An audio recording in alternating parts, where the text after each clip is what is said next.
zini, ko man gribēt, tā muļķiem vajag.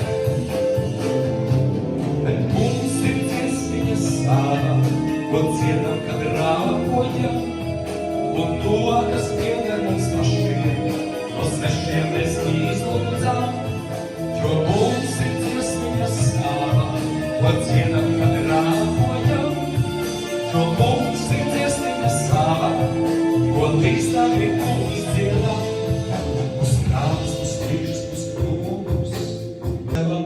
Un es domāju, vairāk arī no klātesošiem jau zina, ka pirms pirmizrādes teātrī, arī Nacionālajā teātrī atnāca īpaša komisija, kas apskatījās ģenerālu mēģinājumu un tad izlēma, vai šo izrādi drīkst kādam rādīt vai nedrīkst rādīt. Un izrāde praktiski jau bija nodota, tā bija gatava ar visām dekorācijām, kostīmiem, visa pilna.